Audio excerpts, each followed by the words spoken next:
Good afternoon friends. నా పని ఒక విధంగా చెప్పాలంటే నేను కరెక్ట్ వేలోనే ఉన్నానని నాకు అర్థం అవుతుంది. ఎందుకంటే నేను ఇందాక ఒక న్యూస్ చూశాను. అప్పు ఎన్నో రెట్లు పెరిగిపోయిందంట మన దేశం అప్పు. ఆ తర్వాత రాష్ట్రం అప్పు కూడా అలాగే ఉంది. నేను కూడా ఇదే చిన్నప్పటి నుంచి ఆలోచన చేస్తున్నా. మనము కుటుంబ ఖర్చుల్ని లెవెల్ చేయడానికి ఈ సంవత్సరం తగ్గిద్దాం, ఈ సంవత్సరం తగ్గిద్దాం, ఈ సంవత్సరం తగ్గిద్దాం అంటే డైరీలు రాసుకుంటా ఉండేవాడు నేను. అయితే దానివల్ల ఏం జరిగింది అంటే డైరీ రాయటం వల్ల నేను ప్రతి ఒక్క విషయానికి భయపడుతూ జాగ్రత్తలు వహిస్తూ దాన్ని ఎలా కవర్ చేయాలని నేను కంట్రోల్ చేయడానికి ప్లాన్ చేస్తూ ఉన్నా. కానీ మన వాళ్ళు అభివృద్ధి కోసం అప్పులు చేస్తూ అప్పుని ఎలా పెంచుకోబోతున్నారు. మధ్యతరగతి సగటు జీవి కూడా కుటుంబ ఖర్చును కంట్రోల్ చేయలేక ఒక పక్కన కంట్రోల్ మనం చేస్తూ ఉంటే ఒక పక్కన ఏదో ఒక రూపాయలు ఖర్చు అవుతుంది. అంటే అది ఇంట్లో వాళ్ళకి హాస్పిటల్ ఖర్చులు కావచ్చు, అనుకునే అనారోగ్య సమస్యలు కావచ్చు, ఇంకా లేకపోతే పిల్లలు వాళ్ళ భవిష్యత్తును సెట్ చేయడానికి మనం పెట్టే ఖర్చు కావచ్చు, చదువులకు కావచ్చు, ఇంకోటి కావచ్చు, పెళ్ళిళ్ళకి కావచ్చు. ఇలా ఏదో ఒకటి చేస్తూ మనం దాంట్లో ఇంకా కింద పడిపోతున్నాం అన్నమాట మనం. ఇది ఆలోచన చేసి నేను ఫైనల్గా ఒక నిర్ణయానికి అయితే వచ్చాను. ఇప్పుడు కొత్త వ్యాపారాలు ఏది పెట్టినా నష్టపోతామో అని నేను ఉన్నదాంతో సరిపెట్టుకుందామని గత 7 నెలల నుంచి ఖాళీగా ఉండటం జరిగింది. అయితే ఇప్పుడు ఈ ఖాళీగా ఉండటం వల్ల నేనేం చేస్తున్నా అంటే యూట్యూబ్ చేసుకుంటూ సరే భవిష్యత్తు గురించి ఆలోచిస్తే ఆందోళన కలిగిద్దని చెప్పి సరే దీంతో ఉన్నదాంతో సర్దుకుంటూ కాస్త కూస్తో కొరవ పడితే దాన్ని ఎట్టొకటి మేనేజ్ చేసుకుంటూ వస్తున్నా. ఇది పరిస్థితి మ్యాటర్.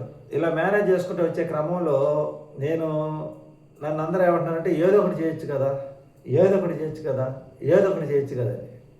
ఇప్పుడు ఒక విషయం చెప్తా, మీరు వినండి.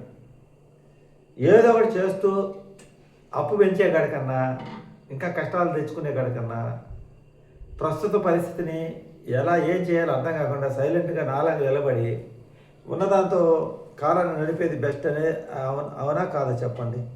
ఎందుకంటే సంపాదిస్తూ అప్పులు చేస్తున్నారు చాలామంది. ఎలా అప్పులు చేస్తున్నారంటే వాళ్ళు తీర్చుకోలేనంతగా అప్పులు చేస్తున్నారు. అంటే వాళ్ళ వరకే, పిల్లల వరకే, వాళ్ళ ఒక్కల ఖర్చుకి ఇంట్లో ఈగిపోగా వాళ్ళ ఖర్చుకు వాళ్ళకు వచ్చే డబ్బులు వాళ్ళు సరిపోకపోగా ఇంకా అప్పు చేస్తున్నారు. వాళ్ళు బెస్ట్ అంటారా? ఇంట్లో ఉండి కుటుంబాన్ని జాగ్రత్తగా డీల్ చేస్తూ బ్యాలెన్స్డ్గా నడుపుతున్నా నేను బెస్ట్ అంటారా చెప్పండి. ఈ విషయంలో నన్ను అందరూ అంటున్నారు కదా ఏదో ఒకటి చేయొచ్చు కదా, ఏదో ఒకటి చేసి అప్పు పాలయ్యే కన్నా ఏం చేయకుండా సైలెంట్గా ఉండి మన లైఫ్ని ఒక 5 సంవత్సరాలు, 6 సంవత్సరాలు, 10 సంవత్సరాలు దాకా కొనసాగించుకునే ప్లాన్ చేయడం బెస్ట్ కదా.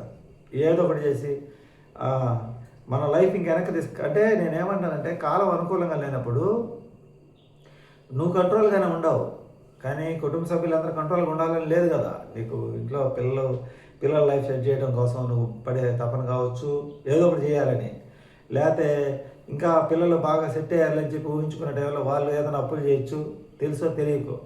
ఇది అంతా కూడా మన జీవితాన్ని ఎన్ని సంవత్సరాలు వెనక్కి నడుతుందంటే ఇప్పుడు నేను 27 సంవత్సరాలు షాప్ నడిపితే 27 సంవత్సరాలు నేను ఎంతో జాగ్రత్తగా షాప్ నడిపాను. లెక్కలతో నా సంపాదన తక్కువైనప్పటికి కూడా నేను జాగ్రత్తగా కుటుంబాన్ని నడుపుకుంటూ వచ్చాను. నన్ను ఎందుకు పనికిరానోడు, చేతకానోడు అని నాకు ముద్రేశారు. కానీ ఎందుకు పనికిరానోడైనా నేను అప్పులు చేయలే, బయట ఎక్కడా అప్పులు చేయలే. తెలుసో తెలియకో, తెలిసి తెలియని వయసులో చిన్న పొరపాటు చేస్తే దానికి నాకు 14 సంవత్సరాలు పట్టింది దాంట్లో నుంచి బయటపడేరికి. ఈ కథ అంతా నేను పిల్లలకి చెప్తున్నాను, అందరికీ నా చుట్టుపక్కల ఉన్న వాళ్ళు కూడా అప్పు అనేది చేయొద్దు. మీరు 1 సంవత్సరం ఎంజాయ్మెంట్ చేస్తే అది ఆ 1 సంవత్సరం ఎంజాయ్మెంట్ దాదాపు 10-15 సంవత్సరాలు రుణం చెల్లించుకోవాల్సి వస్తుంది అని నా యొక్క జీవితాన్ని తెరిచిన పుస్తకంలాగా చెప్పడం జరుగుతుంది. అందువల్ల నేను సాహసమైన వ్యాపారాలు చేయటము, స్నేహితులు బంధువుల దగ్గరికి పోకుండా, అంటే మనకు వచ్చిన సంపాదన తక్కువ కాబట్టి వీళ్ళ దగ్గరికి పోవడం వల్ల వాళ్ళలాగా మనం జీవించాలనుకుని పొరపాటు చేస్తున్నాం. ఇప్పుడు ఉద్యోగాలు చేసే పిల్లలు కూడా చేసే పొరపాటు అదే. ఎందుకంటే వీడు 30-40 వేల రూపాయలు జీతం సంపాదిస్తే వాడు 1,50,000 జీతం సంపాదించడంతో పోల్చుకుంటాడు. 1,50,000 సంపాదించాడేమో 5,00,000 10,00,000 సంపాదించడంతో పోల్చుకుంటాడు. ఈ పోల్చుకొని వాళ్ళలాగా జీవించాలనే తపనతో మనం ఊబిలోకి వెళ్ళిపోతున్నాం, ఏదేదో అప్పులు చేసి. ఈ ఊబిలోకి వెళ్ళిపోయిన తర్వాత మనం దాన్ని తీర్చుకోవాలంటే మళ్ళీ ఎన్ని సంవత్సరాలు పట్టిద్ది అంటే, మనం ఉదాహరణకు ఒక 10 లక్షలు అప్పు చేస్తే దానికి వచ్చే వడ్డీ మంచి చెడ్డ చూస్తే ఆ తర్వాత నీ సంపాదన పెరిగినా వ్యర్థమే. అందుకే నేను అంటా, నువ్వు సమర్థవంతంగా సంపాదించి వ్యసనపరుడైనటువంటి సంపాదన పరుడు కన్నా కూడా వ్యసనాలు లేని అసమర్థుడు మిన్న అంటా నేను. వ్యసనపరుడై సంపాదించే సంపాదన పరుడు కన్నా అసమర్థుడు మిన్న. ఎందుకంటే వీడికి ఏం చేయడు, ఇంట్లో 3 పూటలు పెడితే తింటాడు, గమ్మున కూర్చుంటాడు. వాడికి అలాగే జరిగింది. కాకపోతే వీడు ఏం చేయలేదనే మాట తప్ప నుంచి వీడేం సాధిస్తున్నాడు, తెలివి కల్లోడే, మేధావే, అయితే ఉపయోగమైంది. వాడి సంపాదన కుటుంబానికి ఉపయోగపడదు, వాడికి ఉపయోగపడదు. దేనికి ఉపయోగపడుతుంది? ఏదో అనవసరంగా వేరే వాళ్ళ ట్రాపుల్లో పడి ఆ ట్రాపుల వల్ల డబ్బులు అప్పులు చేసి ఆ తర్వాత వాడు మనశ్శాంతిగా లేక కుటుంబాన్ని మనశ్శాంతిగా లేకుండా ఉండేవాళ్ళు ఎంతోమంది ఉన్నారు. నేను నా కుటుంబాన్ని అలా రిస్కులో నెట్టకుండా పెళ్ళైన తర్వాత కుటుంబం కోసమని, పిల్లల కోసం అని చెప్పి నేను చాలా మంది స్నేహితులను మానుకున్నాను. ఎందుకంటే వాళ్ళలాగా నేను సంపాదించలేకపోతున్నా. అదొక అశాంతి అయ్యి ఏదో ఒకటి చేయాలని నేను ఇంకా ఊపిలోకి వెళ్ళిపోతున్నా. అప్పుడు నాకు అర్థమైంది, వీళ్ళలాగా నేను పరిగెత్తడానికి నా కాలం అనుకూలంగా రాలేదు, అన్ని తెలివితేటలు నా దగ్గర రాలేదు, ఆ సపోర్ట్ నాకు లేదు. కాబట్టి నేనేం చేయగలనని నా ఊరికి నేను ఒక గిరి గీసుకొని ఆ ప్రపంచంలో జీవిస్తూ వచ్చాను. అప్పుడు నన్ను సమాజం ఏమంటే చేతగానే ఉంది.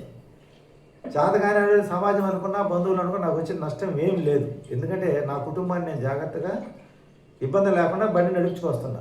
కానీ ఏదో సాధిద్దాం, ఏదో చెందుదాం అనే ప్రయత్నంలో పిల్లలు ఏం చేస్తున్నారంటే, ఏదో చేయాలి, ఏదో సాధించాలని, మా నాన్నలాగా కాకుండా మేము ఇంకా బాగా బతకాలి. పిల్లలు వీళ్ళు ఏదో చేసి వాళ్ళు సంపాదన నుండి కూడా అప్పులు చేస్తున్నారు. కొంతమంది పెద్దలు కూడా, కొంతమంది తల్లిదండ్రులు కూడా విలాసాలు చేసి పిల్లలు కూడా ఇబ్బంది పడుతున్నారు. ఇక నేనేమంటానంటే, పిల్లలకు అప్పు ఇవ్వకుండా ఉన్నది ఏదో కాస్త కోస్త నిలబెట్టినాడు గొప్పవాడా, లేకపోతే పిల్లలకు అప్పిచ్చి ఆస్తి ఇచ్చినాడు గొప్పవాడా. అలాగే తల్లిదండ్రులకి ఇంట్లో కుటుంబ ఖర్చులు ఎగిపోయినా వాడు బాగుపడిన పిల్లలు ఎంతోమంది ఉన్నారు. వాళ్ళకి అంతవరకు హ్యాపీ, తల్లిదండ్రులు కూడా హ్యాపీ.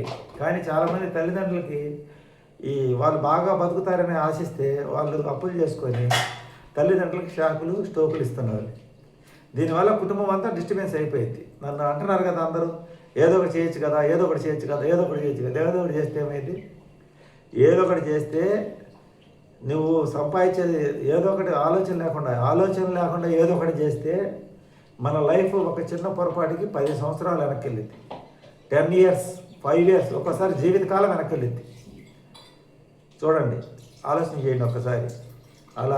అలా జీవితాలను పాడు చేసుకునే వాళ్ళకి నేను చెప్తున్నా, ఏదో ఒకటి చేయకపోయినా మీరు పర్లేదు, కానీ మీరు చేసే ఒక చిన్న తప్పు, ఒక మిస్టేక్ మీరే కాదు కుటుంబం కూడా కష్టాలు చిక్కుంటుంది.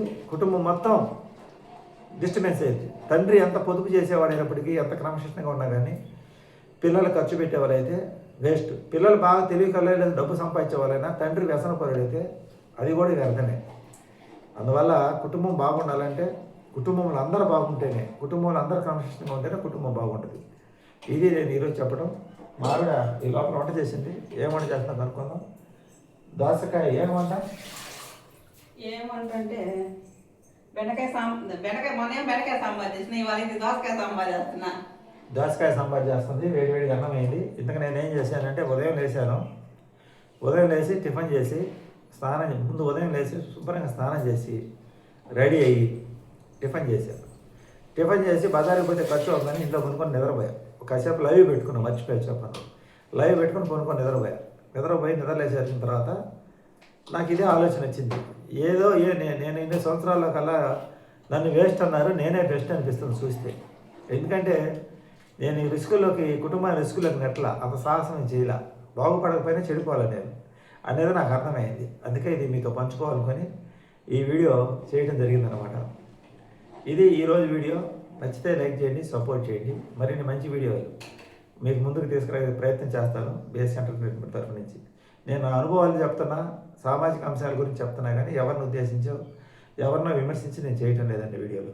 ఇది నేను కొంతమంది అన్న తెలుసుకుంటారు, తెలుసుకుంటారని. ఆలోచన కలిగి పొదుపు చేసుకుంటారని.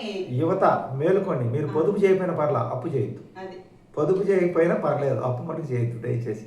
అప్పు నిప్పు కాల్చేస్తే అప్పు కనపడకుండా కాల్చేస్తే జీవితాలు నాశనం చేస్తే అప్పు అనేది. Thank you.